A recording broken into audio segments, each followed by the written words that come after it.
Well, we're here in the company of an old friend of Sports Vibe, Mark Foster. Nice to see him with his shirt on. Nice to see him not dancing for a second. And you better explain why we're here in your good company today. I'm going to say why I've got my clothes on. Well, that as well, if you like. I'm here today promoting the launch of SwimBritain, which is British Gas's initiative to try and get more and more people swimming.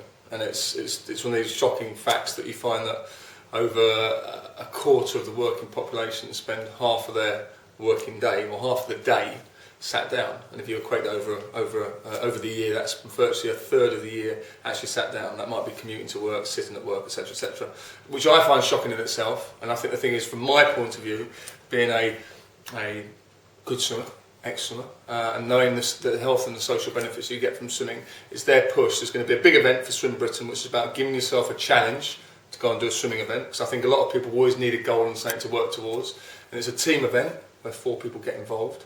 So when you've got a challenge and you can get together with your friends and make it a social event and realise the social and health benefits that come on the back of it, it's about getting more and more people in the water. Well, I mean, I'm aware of these figures as well, and they are shocking. And it's also shocking how many people actually can't swim more than sort of a length of a swimming pool. It's not just about keeping you fit, it's actually, in some cases, saving lives, isn't it? Yeah, no, absolutely. I mean, if you think we're an island nation, and if you think we're surrounded by water, I know we're not Australian, we don't have the weather for it, but everybody, and I make the statistic up, but about, if you think 95% of the population, when they go on holiday, will go to the water. They'll either go to a sunny country and be by the sea, or they go to a sunny country and be by a swimming pool. And I just can't imagine being a parent and sitting there and looking over your shoulder and constantly wondering whether your kids are safe by the water, and the kid won't be able to enjoy themselves because they're not confident in the water. And on the flip side of that, I think even for kids look at parents, and I think if your parents enjoy the water and go in the water more often, then kids are more inclined to do it. Whereas if you sort of sit back and no, I don't go in there because you've got no confidence or you can't swim. So I think you need to look at yourself first and foremost, because children do look up to their parents. Look after yourself, and then the kids sort of follow it. And I think my big thing is your health is your wealth, because if you've not got any health, you're dead. And I think we just need to start and look back at the basics. It's whether it be running, cycling, and a lot of people overlook swimming because they think they don't get a workout in the water. And it's something like if I swim at a reasonable pace, it's equivalent to running 8 miles an hour. So you do burn calories, and more than anything, from my point of view, with the sight, the sound, and the feel of the water, it's a relaxing environment to be in. And a lot of people have stress at work, etc., etc. And you put your head in the water, and sort of everything goes away. You take yourself from my point of view, it does. You take yourself to a nice, relaxing environment. Well, actually, who doesn't feel better when they've had a swim? You do, don't you? Especially when you've had a shower and you're feeling, your whole body feels a little bit more toned up, doesn't it? Yeah, no, absolutely. Well, it's one of these things when we're on holiday, everyone loves going for a dip. Whether some of the time it might be that it's boiling hot outside and they just want to get in the water and cool off in a sense. But if you think your body's full of sensors. Do you love going for a dip, by the way? If I went on holiday and you're on the beach and I had a swim with you, would it be a dip or would it be a stupid race? I'd always get in and have a dip, and occasionally people will say to me, Mark, we need a wave machine so you can go a bit faster for us, can you? But right. No, I like getting in the water. It's not just practice what you preach. The reason why I continued until 38 years of age is because I love what I did. Yeah. I love it. Now, why now? I mean, something like this, it's massively important, and there's always a good time to do this. But I mean, are we still?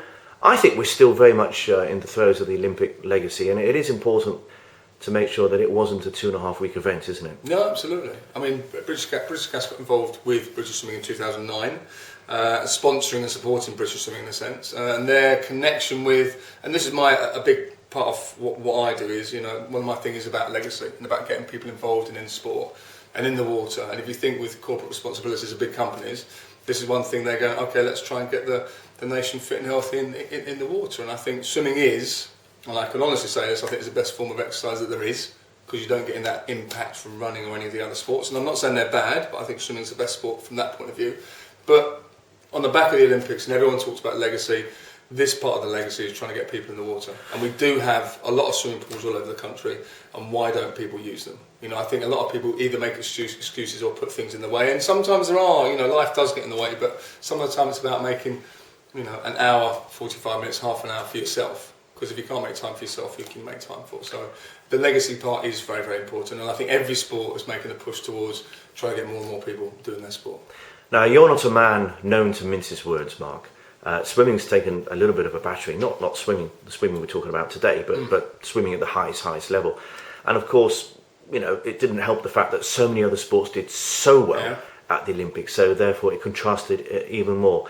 So come on then, what is the state of British swimming at the highest level in terms of the sport?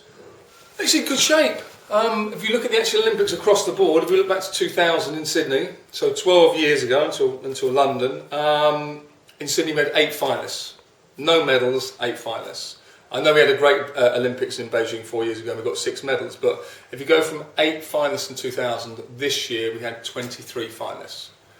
We got 3 medals, but it's then making those, I think we're 5 or 6 fourths. It's making those fourths into thirds, into seconds, into firsts, making the finalists into medalists. And the difficult point with swimming, and you see it an awful lot in athletics as well, is the whole world swim and the whole world do athletics. And I think it's one of these difficult situations, and it's not sour grapes, it's just pointing out the obvious. When America concentrates on the sport, more often than not, they come first and second in it because they can enter 2 people. So you a lot of the time, and depending on what the event it is, you're battling for 3rd place.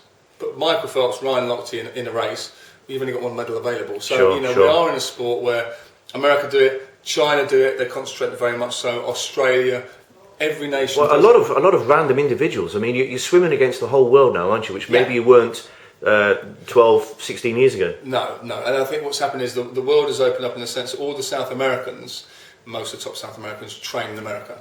A lot of the top Europeans train in America. They all feed on the collegiate system in America and train with the best guys in America, and sometimes they beat them. But I mean, one thing we don't do in this country is, personally, I don't think we use the American system enough. Now, with regard to both the highest level, but also what we're talking earlier with the British Gas project that we've been talking about today, we've got another fantastic peg just around the corner. We have a Commonwealth Games in this country. In Britain. Scots will say in Scotland, but in Britain. So that's a wonderful peg, isn't it, for at all levels, really. And it's a great opportunity again to showcase the sport. What the Olympics did for me, and I think the public always talk about the Olympic Games, and I think all of a sudden everyone loves football, and I think in this country we're a football mad country, which I think is lovely sometimes, but also there's an awful lot of other sports out there. The Olympic Games gave those sports a chance to shine, and so does the Commonwealth Games. And I think I go around to an awful lot of schools now and talk to a lot of kids, and when you say who wants to be an Olympian, all of them put their hand up. Before, years ago, I said who wants to be an Olympian, they might have gone, what's an Olympian? They didn't get the connection Olympics. They probably never even watched the Olympics before it came to the UK. So what we need to do is use the sport being in the spotlight and in people's minds to get more and more people involved. And this is my cheesy analogy. If you think of a skyscraper, at the top of the skyscraper is people like David Beckham, Rebecca Adamson, Tom Daley. Highlight what's possible with the human body in sport. But the big part, the bit that matters, is the foundations. Without some of without the mass amount of people that get into sport, some of those will trickle to the top and be the good and the great. But we need to get more and more people involved in sport. So we get the great, but also more importantly, it's about the social and sort of health benefits of sport. Now, finally, Fozzie, every time I see you on Twitter, and unfortunately I see you a lot on Twitter, you are the busiest man in the world. You're opening this, you're talking here, you're launching this, you're dancing. I have clothes on most of the time. Not always, but most of the time. Briefly, because we've, perhaps in the next 3 hours you could just outline what you're up to. Apart from this, I do motivational speaking, so corporate motivational speaking, and go into the corporate world and relate experiences from the sports world into the corporate world, goal setting, setbacks, etc., etc. Another thing I do is I'm actually, and I can't really launch it with you at the moment, but I'm creating a dance style program called Fit Steps. Okay. Which is with Natalie Lowe and Ian Waite. They're doing all the choreography to the music, and you get to learn waltz, cha-cha, fit steps, jive, and all the rest of it. We're doing that. That really was a game changer for you, wasn't it? The whole Strictly experience. Thing. Yeah, no, I think more than anything, it's like with swimming. Swimming is a great form of exercise, as is athletics, as is cycling. But dance is another form of exercise. Of course it is. And I think there are people that specifically love dance classes, so let's target them and try it. My big thing is, and then you've probably seen me on the tube and on the back of buses, I am the world man, and I think that's my sort of that's my label. I think I just need to sort of spread the word about how wonderful it is to be fit and healthy. Okay, final thing. I've asked you this question many times, and you're the only person in the world I can think of I would ask this question to, a grey-haired guy in his 40s. Is that about a comeback, probably? There we go. Have you definitely definitely retired. The trunks are dry and they're hung up.